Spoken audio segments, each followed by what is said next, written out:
بسم الله الرحمن الرحيم إن الحمد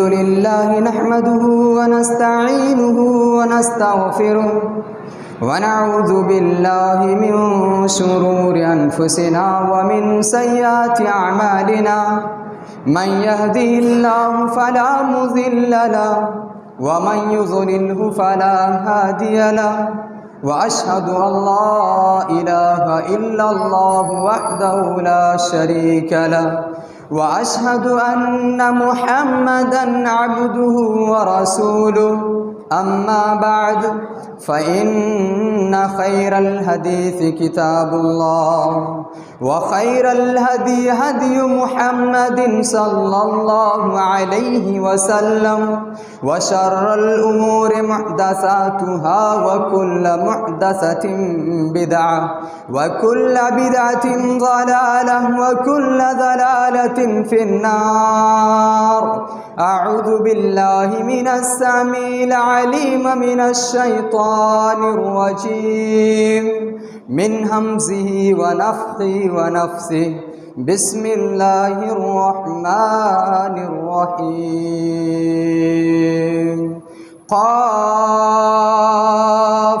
والقرآن المجيد بل أجبوا أن جاءهم منذر منهم فقال الكافرون هذا شيء عجيب أئذا متنا وكنا ترابا ذلك رجع بعيد قد علمنا ما تنقص الأرض منهم وعندنا كتاب حفيظ بل كذبوا بالحق لما جاءهم فهم في أمر مريج أفلم ينظروا إلى السماء فوقهم كيف بنيناها وزيناها وما لها من فروج.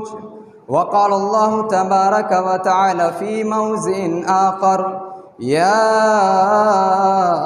أيها الناس اتقوا ربكم الذي خلقكم من نفس واحدة وخلق منها زوجها وبث منهما رجالا كثيرا ونساء واتقوا الله الذي تساءلون به والأرحام إن الله كان عليكم رقيبا. يا أيها الذين آمنوا اتقوا الله حق تقاته ولا تموتن إلا وأنتم مسلمون. يا أيها الذين آمنوا اتقوا الله وقولوا قولا سديدا يصلح لكم أعمالكم ويغفر لكم ذنوبكم ومن يطع الله ورسوله فقد فاز فوزا عظيما. وقال الله تبارك وتعالى في موضع آخر بسم الله الرحمن الرحيم واعبدوا الله ولا تشركوا به شيئا وبالوالدين إحسانا. رب اشرح لي صدري ويسر لي أمري واحلل عقدة من لساني يفقهوا قولي. سبحانك لا علم لنا إلا ما علمتنا إنك أنت العليم الحكيم. اللهم رب زدني علما اللهم رب زدني علما اللهم رب زدني علما. حاضران جمعہ، برادران اسلام، نوجوانان دین، عزیز بچوں، بزرگوں، پردہ نشین اسلامی مائیں اور بہنیں، ہر قسم کی بڑائی، بزرگی، حمد و ثنا، کبریائی لائق و سزاوار ہے اللہ رب العزت کے لیے، جس اللہ رب العزت نے ہمیں اور آپ کو اس دائرے فانی کے اندر پیدا فرمایا. پیدا فرمانے کے بعد ہمیں طرح طرح کے انعامات و احسانات سے نوازا، طرح طرح کی نعمتیں ہمیں اور آپ کو عطا فرمایا. ہم اس رب کائنات کی جتنی بھی تعریف و تسبیح بیان کریں کم ہے. اسی لیے ہمیں اور آپ کو چاہیے کہ یہ جو زندگی ملی ہوئی ہے اللہ رب العالمین کی طرف سے، اس زندگی کو غنیمت سمجھتے ہوئے اپنی زندگی کے پورے اوقات، خالی اوقات اللہ رب العالمین کی تسبیح و تحلیل، ذکر و اذکار اور اللہ رب العالمین کی عبادت میں گزاریں۔ اللہ رب العالمین نے ہمیں اور آپ کو اللہ رب العالمین سے ڈرنے کے لیے کہا کہ جتنا تمہارے اندر سکت ہے، جتنا تمہارے اندر طاقت ہے، تم اللہ رب العالمین سے ڈرتے رہو۔ اور اللہ رب العالمین نے ہمیں اور آپ کو اسی مقصد کو دے کر بھیجا ہے۔ ہماری پیدائشی مقصد جو ہے یوں دنیا میں پیسے کمانا، یوں ایسی زندگی صرف کر دینا، زندگی گزار لینا، اپنی زندگی کو خواہشات میں لگا دینا، اپنی زندگی میں کھیل کود کر کے اپنی زندگی کو ختم کر لینا، یہ مقصد ہماری زندگی کا نہیں ہے۔ یہ ہماری زندگی کے کچھ لوازمات ہیں جسے کرنا ہوتا ہے، کمانا ہوتا ہے، یہ زندگی کے لوازمات ہیں، لیکن ہماری زندگی کا اولین مقصد جو ہے وہ اللہ رب العالمین نے کہا وما خلقت الجن والانس الا لیعبدون، کہ ہم نے جن کو اور انسانوں کو محض اس لیے پیدا فرمایا تاکہ وہ میری عبادت کرے۔ تو لہٰذا ہمیں اور آپ کو چاہیے کہ اپنے اولین مقصد کو پیش نظر رکھتے ہوئے ہم اور آپ جتنا ہو سکے اللہ رب العالمین سے ڈرتے رہیں اور عبادت کرتے رہیں۔ بعدہ درود و سلام نازل ہو اللہ رب العالمین کے تمام انبیاء علیہ الصلوۃ والتسلیم پر، بالخصوص ہمارے اور آپ کے آخری نبی سید الاولین والآخرین شفیع المذنبین جناب احمد مجتبیٰ محمد مصطفیٰ صلی اللہ علیہ وسلم کے اوپر اللہم صلی وسلم علی نبینا محمد صلی اللہ علیہ وسلم۔ برادران اسلام، میں نے آپ حضرات کے سامنے آج کی اس خطبہ جمعہ میں جس موضوع کا انتخاب کیا ہے وہ بہت اہمیت کا حامل ہے۔ میں نے جس موضوع کو چنا ہے حالات حاضرہ کے تئیں اپنے معاشرے کو پیش نظر رکھتے ہوئے اس موضوع کے تحت، اس ٹاپک کے تحت کچھ باتیں کرنا بڑا ضروری ہے۔ اس کی اہمیت کو اجاگر کرنا اور اس کی اہمیت کے سلسلے میں بیان کرنا اور ہمیں سننا اور سمجھنا بڑا ضروری ہے۔ آج کی اس خطبہ جمعہ کا ٹاپک ہے والدین کے ساتھ حسن سلوک، کہ ہمارے ماں اور باپ جو ہیں ان کے ساتھ ہمارا برتاؤ کیسا ہونا چاہیے، ہمارے ماں اور باپ جو ہیں ان کے ساتھ ہمارا رویہ کیسا ہونا چاہیے، ان کی ہم کس طریقے سے خدمت کریں، ان کے ساتھ کس طریقے سے پیش آئیں، ان کے ساتھ کس طریقے سے کلام کریں، ان کے ساتھ کس طریقے سے باتیں کریں، ان کے ساتھ کس طریقے سے رہن سہن ہونا چاہیے۔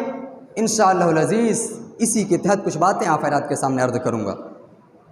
سب سے پہلے ہم اور آپ یہ بات تو جانتے ہیں کہ کوئی بھی انسان اس دنیا کے اندر آتا ہے اس کا ذریعہ ماں اور باپ ہوتے ہیں۔ کوئی بھی بچہ بغیر ماں باپ کے نہیں پیدا ہو جاتا ہے، اس کا ذریعہ اللہ رب العالمین نے ماں اور باپ کو قرار دیا ہے۔ اسی لیے اللہ رب العالمین نے قرآن کریم کے اندر اور اس کے رسول جناب محمد رسول اللہ صلی اللہ علیہ وسلم نے احادیث مبارکہ کے اندر والدین کے ساتھ حسن سلوک کی بڑی اہمیت بیان کی ہے۔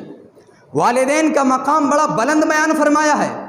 آپ قرآن مجید کو اٹھا لیجئے، کوئی ایک جگہ نہیں بلکہ کئی مقامات پر اللہ رب العالمین نے، کئی ایک جگہوں پر اللہ رب العالمین نے والدین کا تذکرہ فرمایا ہے، والدین کا ذکر فرمایا ہے، اور یہ فرمایا کہ تم ان کے ساتھ حسن سلوک کرو، جیسا کہ اللہ رب العالمین نے سورۃ النساء آیت نمبر 36 کے اندر ارشاد فرمایا وَاعْبُدُوا اللَّهَ وَلَا تُشْرِكُوا بِهِ شَيْئًا وَبِالْوَالِدَيْنِ إِحْسَانًا۔ اس آیت کریمہ میں اللہ رب العالمین نے ارشاد فرمایا وَاعْبُدُوا اللَّهَ وَلَا تُشْرِكُوا بِهِ شَيْئًا، کہ اللہ رب العالمین کے ساتھ کسی کو شریک نہ کرو، وَبِالْوَالِدَيْنِ إِحْسَانًا، اور والدین کے ساتھ حسن سلوک کرو۔ اس آیت کریمہ کو اس پر ذرا غور کیجئے، اللہ رب العالمین نے اس آیت کریمہ کے اندر کیا ارشاد فرمایا؟ ارشاد فرمایا وَاعْبُدُوا اللَّهَ وَلَا تُشْرِكُوا بِهِ شَيْئًا۔ سب سے پہلے اللہ نے اپنے حق کو ذکر کیا اور ارشاد فرمایا کہ اللہ رب العالمین کا حق اتنا بڑا ہے کہ اللہ کے ساتھ کسی کو شریک نہ کیا جائے۔ اور پھر اللہ رب العالمین نے ارشاد فرمایا وَبِالْوَالِدَيْنِ إِحْسَانًا، اور والدین کے ساتھ حسن سلوک کرنا، والدین کے ساتھ حسن سلوک کرنا۔ جس طریقے سے اللہ رب العالمین کو یہ بات ناپسند ہے کہ اللہ رب العالمین کے ساتھ کسی کو شریک کیا جائے، اللہ رب العالمین کو یہ بات ناپسند ہے کہ اللہ رب العالمین کے خالقیت میں کسی کو شریک کیا جائے، جس طریقے سے اللہ رب العالمین کو یہ ناپسند ہے کہ اللہ رب العالمین جو رازق ہے اس کے رزاقیت میں کسی کو شریک کیا جائے، جس طریقے سے اللہ رب العالمین کو یہ ناپسند ہے کہ وہ کسی اور کے سامنے اپنے ہاتھ کو پھیلائے، کسی اور کے سامنے دعائیں کرے، کسی اور پر توکل کرے، کسی اور کے سامنے نظر و نیاز کرے۔ یہ ساری چیزیں اللہ کو ناپسند ہے، اللہ اس سے خوش نہیں ہوتا ہے۔ بالکل ایسے ہی اللہ رب العالمین نے آگے ذکر کر کے فرما دیا کہ والدین کے ساتھ ناسلوکی کرنا، والدین کے ساتھ بدسلوکی کرنا، والدین کے ساتھ ناانصافی کرنا، والدین کو برا بھلا کہنا اللہ رب العالمین کو بڑا ناپسندیدہ ہے۔ جس طریقے سے اللہ کے ساتھ شرک کرنا اللہ کو ناپسند ہے، ایسے ہی والدین کے ساتھ نافرمانی کرنا بھی اللہ رب العالمین کو ناپسند ہے۔ اس کی تشریح دیکھتے ہیں۔ نبی کریم صلی اللہ علیہ وسلم کی ایک حدیث ہے، مسند البزار کی حدیث ہے۔ امام البانی رحمہ اللہ علیہ نے اپنے صحیح الترغیب و ترہیب میں اس حدیث کو نقل کرتے ہیں۔ نبی اکرم صلی اللہ علیہ وسلم ارشاد فرماتے ہیں رضا الرب تبارک و تعالی فی رضا الوالدین وسخط اللہ تبارک و تعالی فی سخط الوالدین۔ اللہ اکبر۔ اس حدیث پر ذرا غور کیجیے، آپ صلی اللہ علیہ وسلم کیا کہہ رہے ہیں۔ آپ صلی اللہ علیہ وسلم ارشاد فرما رہے ہیں کہ اللہ رب العالمین کی اگر پسندیدگی تمہیں حاصل کرنا ہے، اگر اللہ رب العالمین کی پسندیدگی کو حاصل کرنا چاہتے ہو، اللہ رب العالمین کی راضگی کو حاصل کرنا چاہتے ہو، تو تم سب سے پہلے اپنے والدین کو راضی کرو۔ اللہ رب العالمین کی رضامندی والدین کی رضامندی میں ہے، اور اللہ رب العالمین کی پسندیدگی، اللہ رب العالمین کی خوشی والدین کی خوشی میں ہے۔ اب اگر جو انسان یہ چاہتا ہے، اب اگر انسان کو یہ چاہتا ہے کہ اللہ ہم سے خوش رہے، ہر ایک انسان چاہتا ہے، کون نہیں چاہتا کہ اللہ ہم سے خوش رہے؟ ہر ایک انسان چاہتا ہے اللہ ہم سے خوش رہے۔ نبی کریم صلی اللہ علیہ وسلم کہتے ہیں کہ اگر تم چاہتے ہو اللہ تم سے خوش رہے، تم سب سے پہلے اپنے والدین کو خوش کرو، کیونکہ والدین کی خوشی میں اللہ رب العالمین کی خوشی ہے، والدین کی خوشنودی میں اللہ رب العالمین کی خوشنودگی ہے۔ اور اگر والدین ناراض ہیں، ماں اور باپ ناراض ہیں، میرے بھائیوں اور دوستو یاد رکھنا اللہ رب العالمین بھی ایسے شخص سے ناراض ہے، ایسے شخص سے اللہ بھی نہ خوش ہے، اللہ بھی ناراض ہے جن سے اس کے والدین راضی نہ ہوں۔ اللہ اکبر۔ ذرا غور کیجئے کہ آج اگر ہمارے والدین اگر راضی نہیں ہیں، یاد رکھنا اللہ رب العالمین بھی راضی نہیں ہوگا۔ اگر آج ہم اپنے ماں باپ کے صحیح بچہ نہیں بن سکے، فرمانبردار بچہ نہیں بن سکے، فرمانبردار بیٹا نہیں بن سکے، رب کی نگاہ میں فرمانبردار بندے نہیں بن سکتے، اللہ رب العالمین کی بارگاہ میں خلوص اخلاصیت والا بندہ نہیں بن سکتے، خلوص اللہیت والا بندہ نہیں بن سکتے۔ میرے بھائیوں اور دوستو، اپنے والدین کے سامنے اچھا بنو، اپنے والدین کو خوش رکھو، اپنے والدین کے لیے آنکھوں کا ٹھنڈک بنو۔ یہی ایک آیت اور حدیث نہیں، بلکہ آپ قرآن کریم کو اٹھائیے اور دیگر آیت کریمہ مل جائیں گے۔ ایک آیت کریمہ میں تو اللہ رب العالمین نے حرام قرار دیا والدین کی نافرمانی کرنا، والدین سے بدسلوکی کرنا، والدین کو گالی گلوچ دینا، والدین کو برا بھلا کہنا۔ اللہ کے نبی جناب محمد رسول اللہ صلی اللہ علیہ وسلم نے بھی بڑے گناہ قرار دیا، اور اللہ رب العالمین نے حرام تک قرار دیا۔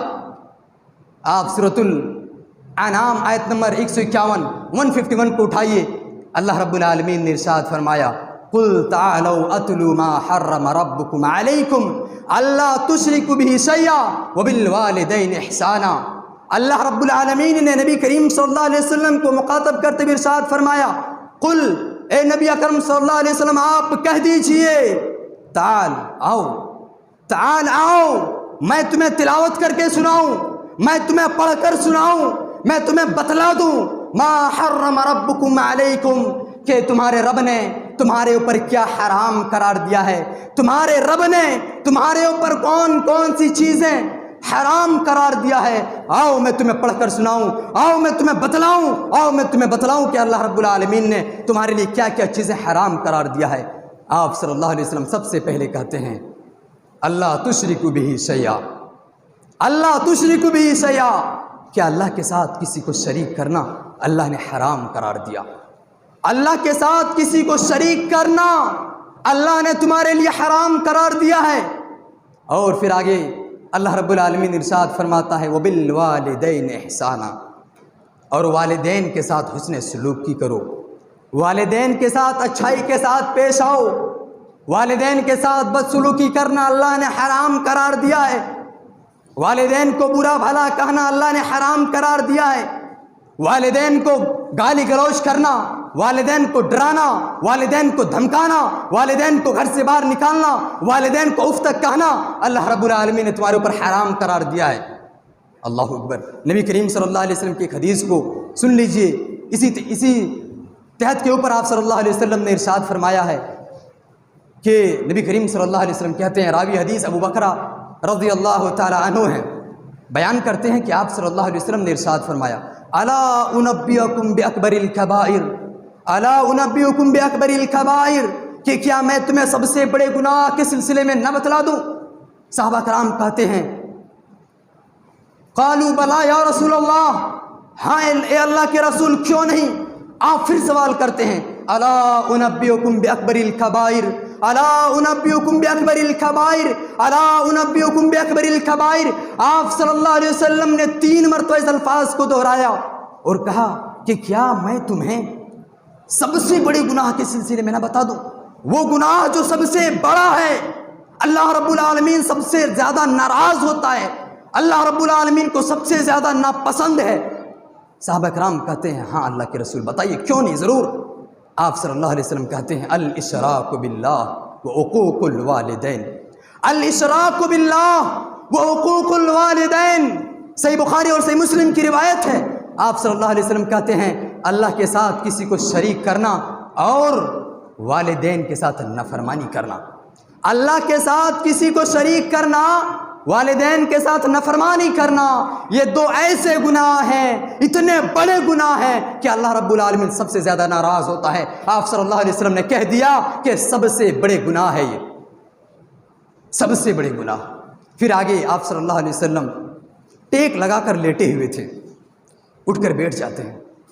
آگے آپ جو بات کہنے والے ہیں اس سے بھی زیادہ سخت ہے، آپ اٹھ کر بیٹھ جاتے ہیں اور کہتے ہیں الا وقول الزور وشہادت الزور، الا وقول الزور وشہادت الزور، خبردار ہو جاؤ، آگاہ ہو جاؤ کہ جھوٹی بات نہیں کرنا، جھوٹی گواہی نہیں دینا، کیونکہ جھوٹی بات کرنا بھی اللہ کو بہت بڑا گناہ ہے، اللہ کو سخت ناراض کرنے والا گناہ ہے، اور جھوٹی گواہی دینا بھی اللہ رب العالمین کے یہاں بڑا سنگین جرم ہے۔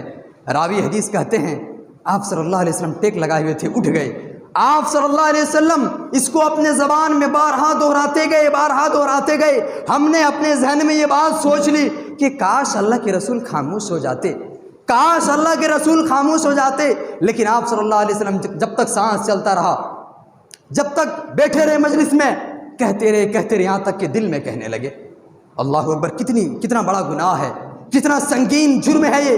پہلا تو اللہ کے ساتھ کسی کو شریک کرنا، دوسرا والدین کے ساتھ نافرمانی کرنا، تیسرا جھوٹ بولنا، اور چوتھا جھوٹی گواہی دینا، یہ کبیرہ گناہ میں سے ہے، اور اسے اللہ رب العالمین نے حرام بھی قرار دیا ہے۔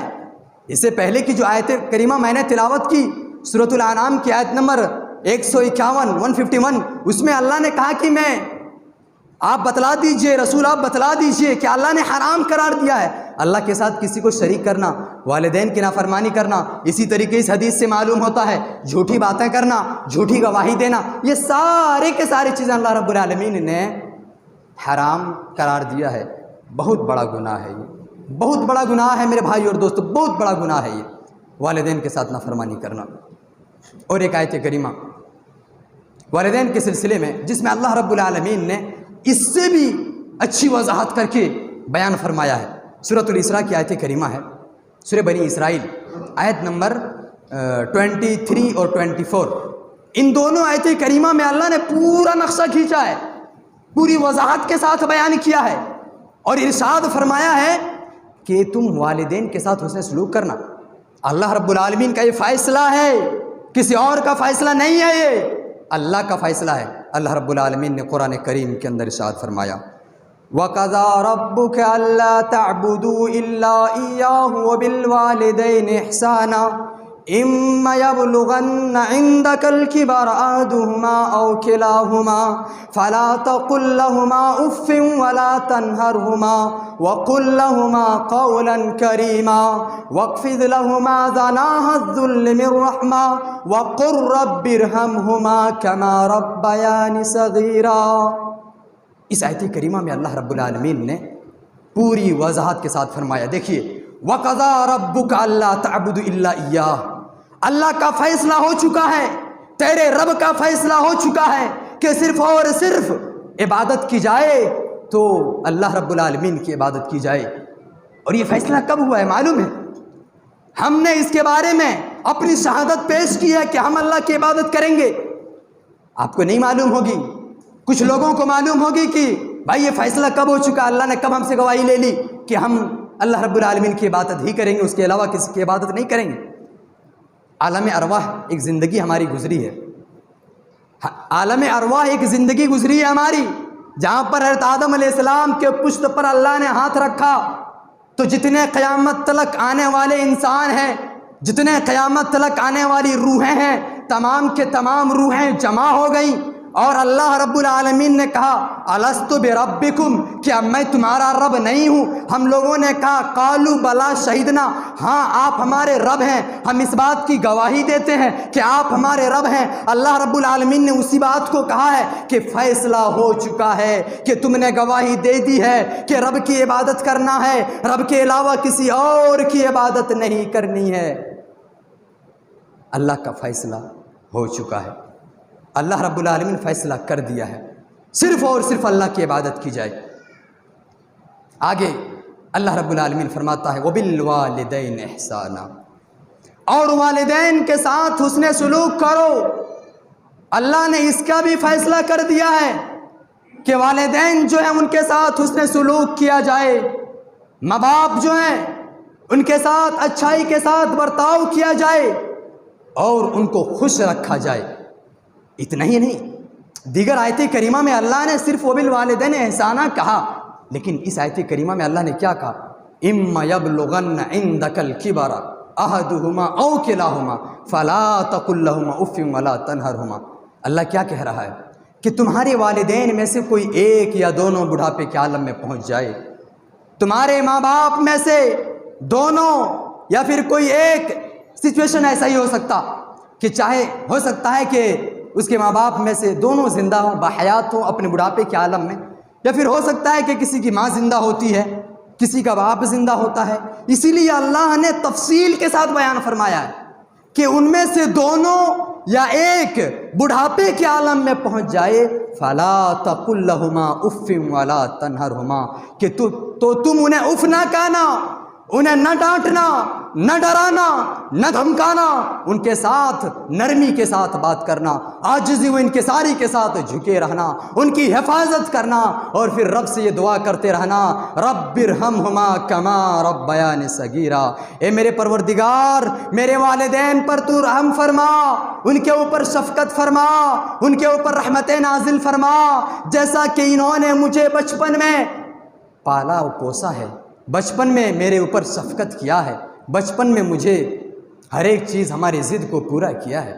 میرے بھائی اور دوستو، یہ آیت کریمہ اگر ایک ایک لفظ کی تشریح کی جائے ایک موضوع کے حامل ہے، لمبی چوڑی گفتگو کا حامل ہے یہ آیت کریمہ۔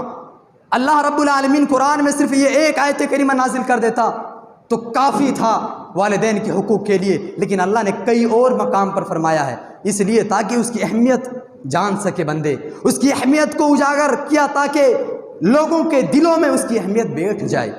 میرے بھائی اور دوستو، اللہ رب العالمین نے سب سے پہلے یہاں پر بھی اس آیت کریمہ میں بھی اپنے حق کو ذکر کیا ہے۔ اللہ رب العالمین ہمارا خالق، ہمارا مالک، ہمارا سب کچھ اللہ رب العالمین ہے، ہمارا سب کچھ اللہ رب العالمین ہے، روزی دینے والا، دعائیں سننے والا، پریشانی دور کرنے والا، رحمتیں نازل کرنے والا، اور جتنے چیزیں ہیں تمام کے تمام چیزیں جو ہیں کرنے والا اللہ رب العالمین ہے۔ اب اللہ رب العالمین نے ایک ذریعہ بنایا، ایک ذریعہ دیا کہ ماں باپ کے ذریعے سے بچہ پیدا ہوگا، اسی لیے اللہ نے اپنے ذکر کے بعد، اپنا ذکر اپنا حق کو بیان کرنے کے بعد والدین کو حق کو بیان کیا ہے۔ اللہ کا حق کیا ہے کہ اللہ کی عبادت کی جائے، اللہ کا حق ہے یہ، والدین کے حق کو اس کے بعد بیان فرمائی۔ اس سے بات معلوم ہوتی ہے کہ اللہ کے حق پورا کرنے کے بعد والدین کے حق کو پورا کرنا ہوگا۔ دوسرے نمبر پر اگر حق کسی کا آتا حقوق العباد میں، وہ تو حقوق اللہ کا حق ہو گیا، اللہ کا۔ حقوق العباد میں اگر سب سے پہلا حق ہے والدین کا ہے، اسی لیے اللہ نے فوراً اپنے حق کے بعد والدین کے حق کو ذکر کیا ہے، فوراً اپنے حق کے بعد والدین کے حق کو ذکر کیا ہے۔ جتنے بھی آیت کریمہ بھی میں نے تلاوت کی، تمام آیت کریمہ میں اللہ رب العالمین نے ایسے ہی ذکر کیا ہے۔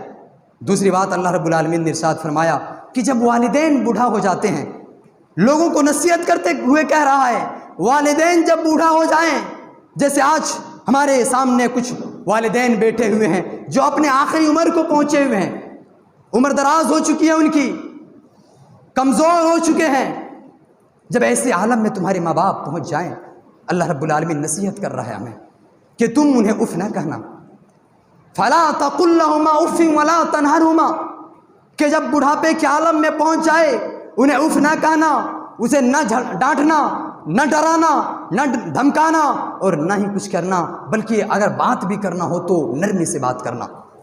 کیوں کہا اللہ نے؟ ایک حکمت کیا ہے معلوم ہے؟ حکمت یہ ہے کہ جب عمر دراز ہو جاتی ہے، ایک انسان لمبی عمر کے ہو جاتے ہیں، ان کے ذہن کے اندر چڑچڑاپن آ جاتا ہے۔ جیسے چھوٹے بچے ہوتے ہیں، ان کے اندر ضد ہوتا ہے، ہر ایک چیز کو ضد کر کے منوا لیتے ہیں، کر لیتے ہیں، لیکن جب بوڑھے ہو جاتے ہیں بالکل مسئلہ ویسے ہی ہو جاتا ہے، ان کا بھی مسئلہ ویسے ہو جاتا، ان کے اندر بھی ضد آ جاتی، چڑچڑاپن آ جاتا، اور وہ کبھی کبھی بات بات پر غصہ ہو جائے گا۔ اسی لیے اللہ رب العالمین نے کہا کہ اگر وہ غصے ہو جاتے ہیں تم اف تک بھی نہ کہنا۔ آج ہمارا معاشرہ کیا ہے؟ آج ہمارے والدین اگر ایک سے دو بار کوئی بات کہہ دیتے ہیں، ہم فوراً اس پر ٹوٹ پڑتے ہیں، فوراً اس کو جھڑک دیتے ہیں، فوراً اس کو ڈرا دیتے ہیں کہ کیا جی کتنے بار بولتے تو ایک ہی بات؟ ارے بھائی آپ کیوں نہیں سوچتے کہ جب میں بچپن میں چھوٹا تھا میرے والدین میری بات سنتے تھے، میں ایک بات کو 10 مرتبہ دہراتا تھا، لیکن میرے وہ ماں، میری وہ ماں، میرے وہ باپ کبھی نہیں کہتے تھے بیٹا کائے کو اتنے بولتے، کائے کو اتنے باتیں کرتے، ایسے نہیں بولتے، خوش ہوتے کہ میرے بیٹا دیکھو باتیں کر رہے، کتنی پیاری پیاری باتیں کر رہے، تم کچھ بھی کہتے تھے انہیں خوش ہوتے تھے۔ لیکن آج اگر وہی والدین ایک سے دو سے تین بار کوئی بات کہہ دے، ہم جوان ہیں کیا کہتے ہیں، کائے کو اتنے باتیں کرتے، کائے کو ایسے کہتے، الٹے الٹے باتیں کر لیتے۔ کیا میرے بھائی اور دوستوں، کیا ہماری تربیت ہے؟ ارے بھائی آج ہمارے جو بچے ہوتے ہیں ہم ان کی بات برداشت کرتے ہیں کیا نہیں؟ ایک مثال کی بات دے رہا ہوں، آج ہم ان کی باتوں کو برداشت کرتے ہیں کیا نہیں؟ کیا جو والدین یہاں پر بیٹھے ہوئے ہیں، جو باپ حضرات بیٹھے ہیں، کبھی جوان نہیں تھے؟ کیا ان کی جوانی کی عمر نہیں تھی؟ کیا وہ ماں کبھی جوان نہیں تھی؟ ارے میرے بھائی تم چھوٹے نہیں تھے، تمہاری ہر ایک ضد کو برداشت کیا کیا نہیں؟ تمہارے ہر ایک ضد کو پورا کیا کیا نہیں؟ تمہارے ہر ایک ضد کو پورا کرے کیا نہیں؟ کرے نا؟ تمہاری ہر ایک باتوں کو برداشت کرے کیا نہیں؟ کرے۔ میرے بھائیو پھر ہم کیوں نہیں کرتے ہیں؟ اف تک نہیں کہنے کے لیے کہا گیا، اف نہ کہنا۔ کبھی کبھی ہوتا ہے کہیں جانے لگتے ہیں، امی بولتی ہے بھائی بیٹا یہ کر لو، بیٹا گاڑی کا اسٹینڈ دیکھ لو، بیٹا گاڑی کا کلچ دیکھ لو، بیٹا پیٹرول دیکھ لو، بیٹا یہ دیکھ لو وہ دیکھ لو۔ ہم نہ کہتے کیا ماں کیا کرتی، یہ اف جو کرتے ہیں نا، ایسے جو کرتے ہیں نا، یہ کرنے سے بھی منع کیا ہے۔ اللہ کی اس آیت کے ذریعے سے معلوم ہوتا ہے اللہ نے ایسے کرنے سے بھی منع فرمایا ہے۔ اللہ اکبر، قربان جائے اللہ رب العالمین کی تعلیمات اور نبی کریم صلی اللہ علیہ وسلم کی تعلیمات پر کہ کس طریقے سے اللہ رب العالمین نے باریکی کے ساتھ بیان فرمایا ہے۔ اتنا ہی نہیں بلکہ اللہ رب العالمین نے اور آگے کیا فرمایا ہے کہ تم ان کے ساتھ عاجزی و انکساری کے ساتھ جھکے رہو۔ ایک مثال دیتا ہوں، آپ پرندے کو دیکھے ہوں گے، برڈ جو ہے پرندہ، چڑیاں، اسے دیکھے ہوں گے کہ کس طریقے سے اپنے بچوں کی حفاظت کرتا ہے۔ چلیے اس کو نہیں دیکھے ہوں گے، چھوڑیے، ہر ایک انسان نہیں دیکھا ہوگا۔ گھر میں ایک پرندے کی شکل کے ایک جانور ہمارے گھروں میں رہتے ہیں جسے مرغی کہا جاتا ہے۔ ہر ایک کے گھر میں تو نہیں ہوگی لیکن ہر ایک انسان دیکھا ہوگا، مرغی کہا جاتا ہے۔ اس کو دیکھیں اپنے بچوں کی کیسے حفاظت کرتی ہے وہ۔ اگر اسے ذرہ بھی خطرے کا احساس ہوتا ہے اپنے پروں کو پھیلا دیتی ہے، اپنے پروں کو پھیلا دیتی ہے، اپنے پاؤں کے بیچ میں ان کو لے کر اپنے پروں کو ایسے سمیٹ لیتی ہے، ایسا لگتا ہے کہ کوئی بچہ ہے ہی نہیں یہاں۔ اللہ رب العالمین نے وَاخْفِضْ لَهُمَا جَنَاحَ الذُّلِّ، جناح کا مثال دیا ہے، بازو کا مثال دیا ہے کہ جس طریقے سے پرندے اپنے بازو میں سمیٹ لیتے ہیں، وہ مرغی اپنے بچوں کو اپنے پروں میں سمیٹ لیتی ہے اور کوئی تکلیف نہیں پہنچنے دیتی، ویسے ہی جب تم جوان ہو جاؤ گے، جب تم جوان ہو جاؤ، اپنے والدین کی ایسی ہی خدمت کرنا، ان کے ساتھ ایسے ہی برتاؤ کرنا، سلوک کرنا کہ انہیں کسی بھی چیز کی ضرورت ہو فوراً لا کے دینا۔ ایک حدیث میں نبی کریم صلی اللہ علیہ وسلم نے ماں کے درجے کو اور باپ کے درجے کو بیان فرمایا ہے۔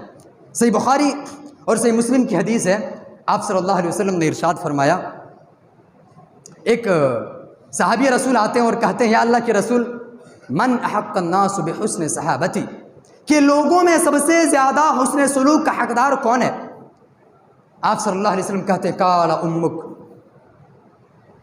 صحابی رسول کہتے ہیں ثم من، آپ صلی اللہ علیہ وسلم کہتے ہیں قال امک، صحابی رسول کہتے ہیں ثم من، آپ صلی اللہ علیہ وسلم پھر کہتے ہیں قال امک۔ جب وہ چوتھے مرتبہ صحابی رسول کہتے ہیں یا اللہ کے رسول پھر کون؟ آپ صلی اللہ علیہ وسلم کہتے ہیں قال ابک، تمہارا باپ۔ اس کا ترجمہ سنیے، نبی کریم صلی اللہ علیہ وسلم کے پاس ایک شخص آتے ہیں اور کہتے ہیں یا اللہ کے رسول، لوگوں میں، انسانوں میں سب سے زیادہ بہترین حسن سلوک کرنے کا حقدار کون ہے؟ کون حق رکھتا ہے کہ میں ان کی ہر ایک بات مانوں؟ کون ہے جس کی میں ہر ایک بات مانوں اور اس کے ساتھ اچھائی کے ساتھ پیش آؤں؟ نبی کریم صلی اللہ علیہ وسلم کہتے ہیں تمہاری ماں۔ صحابی رسول پھر سوال کرتے ہیں یا اللہ کے رسول اس کے بعد کون؟ نبی کریم صلی اللہ علیہ وسلم کہتے ہیں پھر تمہاری ماں۔ اس کے بعد صحابی رسول تھکتے نہیں ہیں، پھر سوال کرتے ہیں، ان کو اور چیز تعلیم حاصل کرنے کی کوشش کرتے ہیں، ان کی چاہت ہوتی ہے، کہتے ہیں پھر کون؟ آپ صلی اللہ علیہ وسلم کہتے ہیں تمہاری ماں۔ جب چوتھے مرتبہ سوال کرتے ہیں صحابی رسول، آپ صلی اللہ علیہ وسلم کہتے ہیں تمہارا باپ۔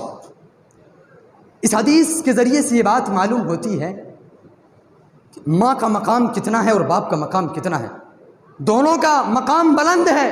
اس حدیث کے اندر جو آپ صلی اللہ علیہ وسلم نے ماں کے درجے کو زیادہ بیان کیا ہے اور چوتھے نمبر پر باپ کے درجے کو بیان کیا ہے، اس سے آپ یہ غفلت میں نہ پڑ جانا، آپ یہ نہ سوچنا کہ ماں کا باپ کا کوئی حق نہیں، خالی ماں کا حق ہے، کچھ بھی ہوتا ماں کے لیے دعا کرو، ماں کے لیے یہ کر دوں، ماں کے لیے کام کر رہا ہوں۔ نہیں میرے بھائی، باپ کے لیے بھی کرنا، ماں کا بھی حق ہے، باپ کا بھی حق ہے۔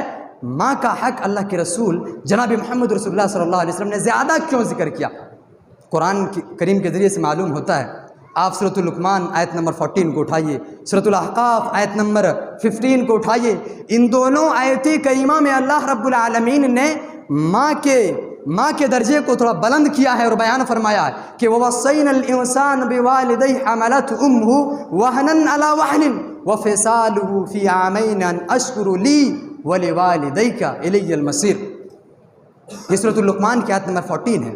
اس آیت کریمہ میں اللہ نے کہا کہ میں نے انسانوں کو وصیت کر دی، میں نے انسانوں کو یہ بات کہہ دیا کہ وہ اپنے والدین کے ساتھ حسن سلوک کرے، بالخصوص ماں کے ساتھ۔ کیوں؟ اس لیے کہ وہ ماں ہے جنہوں نے اسے 9 ماہ اپنے پیٹ میں رکھا اور پھر 2 سال تک اپنے سینے سے لگا کر اپنے خون کو دودھ کی شکل میں پلاتی رہی۔ اسی لیے اللہ رب العالمین نے کہا کہ تم میرا شکریہ ادا کرو، ساتھ میں اپنے ماں اور باپ کا بھی شکریہ ادا کرو، اور اس بات سے ڈرتے رہنا، یہ نہ سمجھ لینا بھائی اللہ کا بھی شکریہ ادا نہیں کر رہے، اللہ کا بھی حق ادا نہیں کر رہے، والدین کا بھی حق ادا نہیں کر رہے، ہم نہ کچھ نہیں ہوتا، ایسے نہیں سوچنا، ایسے ہرگز نہیں سوچنا۔ اللہ کیا کہتا ہے؟ وَإِلَيَّ الْمَصِيرُ، لوٹنا میرے ہی طرف ہے، آنا میرے ہی طرف ہے، تم کو ساری چیزوں کا حساب کتاب دینا ہے۔ یہ مت سوچنا کہ کچھ ہونے والا نہیں ہے، میں بہت ہی سخت پکڑوں گا، جب میری پکڑ ہوگی بڑا سخت ہوگا۔ اسی طریقے سے ایک دوسرے آیت کریمہ میں اللہ رب العالمین نے اسی کو وضاحت فرمایا ہے اور فرمایا کہ ہم نے انسان کو وصیت کر دی کہ اپنے ماں باپ کے سلسلے میں کہ وہ ان کی خدمت کرے اور ساتھ میں کیا بیان فرمایا کہ بالخصوص ماں کی، اس لیے کہ انہوں نے دکھ پر دکھ اٹھا کر اسے 9 ماہ حمل میں رکھا، دکھ پر دکھ اٹھا کر اس نے جننے کی تکلیف کو برداشت کی، اس کے بعد پھر اسے 2 سال تک دودھ پلائے۔ یہاں پر اللہ رب العالمین نے کہا کہ حملہ و فصالہ 30 شہرا، کہ دودھ پلانے کا اور حمل کا مہینہ 30 مہینہ ہے، 30 شہرا 30 مہینہ ہے۔ یہاں پر ایک نقطے کی بات ہے جو بیان کر دیتا ہوں، اس کے بعد اپنے خطبے کو سمیٹنے کی طرف چلیں گے۔ نقطے کی بات یہ ہے کہ اللہ رب العالمین نے اس آیت کریمہ میں 30 مہینے کو حمل اور دودھ پلانے کی مدت کو قرار دیا ہے، تو 2 سال اگر دودھ پلانے کی مدت کو نکالتے ہیں 24 منتھس نکل جاتے، اب بچتے صرف 6 منتھ، 6 مہینے بچتے۔ اگر کسی عورت کو 6 مہینے میں بچہ پیدا ہو جاتا ہے تو وہ بچہ ان کا ہی ہوگا۔ ہمارے یہاں کیا بھائی 8 مہینے میں ہوئے، 9 مہینے میں ہوئے تو بچہ ان کا، ورنہ باپ ہاتھ اٹھا لیتا، ارے میرا بیٹا نہیں ہوتا، میرا بچہ نہیں ہوتا، کہاں کو سے بچہ لے کو آئے۔ 6 مہینے میں اگر ہو گئے، 7 مہینے میں ہو گئے تو 8 مہینے میں ہوئے، 9 مہینے میں ہوئے، ہاں میرا بچہ میرا بچہ۔ لیکن اللہ کی اس آیت کے ذریعے سے معلوم ہوتا، اس سے پہلے کی آیت میں کیا کہا کہ دودھ چھڑائی کا جو مسئلہ ہے، دودھ پلانے کا جو مسئلہ ہے، بالکل 2 سال ہے۔ 2 سال اگر 30 مہینے میں نکال دیتے ہیں، 24 مہینے نکل جاتے، 24 منتھ نکل جاتے، اب 6 منتھ بچتے، 6 مہینے بچتے۔ اگر 6 مہینے میں کسی کو وضع حمل ہو جاتا ہے، بچہ پیدا ہو جاتا، بچہ ان کا ہوگا۔ اگر نہیں معلوم تھا، آج معلوم کر لیجئے، یہ بات اپنے ذہن میں رکھ لیجئے۔ ہاں 6 مہینے سے 1 دن پہلے، 2 دن پہلے اگر ہو جاتا ہے، ہاتھ اٹھا لیجئے، نہیں میرا ہے۔ لیکن اگر 6 مہینے کے بعد ہوئے، 6 مہینے میں ہو گئے، 1 دن بعد ہوئے، 2 دن بعد ہوئے، ہاتھ نہیں اٹھا سکتے ہیں، اسلام اجازت نہیں دیتا، اسلام اجازت نہیں دیتا۔ اسی طریقے سے بہت ساری احادیث کریمہ ہے اور آیت کریمہ ہے جس میں آپ صلی اللہ علیہ وسلم اور اللہ رب العالمین نے ان چیزوں کو بیان فرمایا ہے۔ میرے بھائی اور دوستو، یہ والدین کے ساتھ حسن سلوک کا کچھ بیان تھا، باتیں تھیں کہ والدین کے ساتھ کیسے سلوک کرنا چاہیے۔ یہ جو بوڑھے والدین بیٹھے ہوئے ہیں، ان کے بڑھاپے کا سہارا کون ہوتا ہے میرے بھائی؟ جوان بیٹا ہی ہوتا ہے۔ ان کے بڑھاپے کا سہارا جوان بیٹا ہی ہوتا ہے۔ اسی لیے ہمیں اور آپ کو چاہیے کہ ہم ان کا سہارا بنیں، ہم ان کا سہارا بنیں، جیسے ہو سکے ان کی مدد کریں، ان کی خدمت کر کے اپنے آپ کو جنت کا مستحق بنا لیں۔ آپ صلی اللہ علیہ وسلم نے لعنت بھیجی ہے، آپ صلی اللہ علیہ وسلم نے ملعون کہا ہے، آپ صلی اللہ علیہ وسلم نے کہا کہ برباد ہو جائے گا وہ انسان، آپ صلی اللہ علیہ وسلم نے بددعائیں دی ہیں ایسے شخص کے لیے جو اپنے والدین کے ساتھ حسن سلوک نہیں کرتا ہے، جو اپنے والدین کو خوش نہیں رکھتا ہے، جو اپنے والدین کو برا بھلا کہتا ہے۔ آپ صلی اللہ علیہ وسلم کی لعنتیں مل جائیں گی، آپ صلی اللہ علیہ وسلم کی بددعا مل جائیں گے ایسے شخص کے سلسلے میں۔ آپ صلی اللہ علیہ وسلم کہتے ہیں کہ ہلاک ہو جائے ایسا شخص جو شخص اپنے والدین کو پالے اور اپنے آپ کو جنت کا مستحق نہ بن جائے۔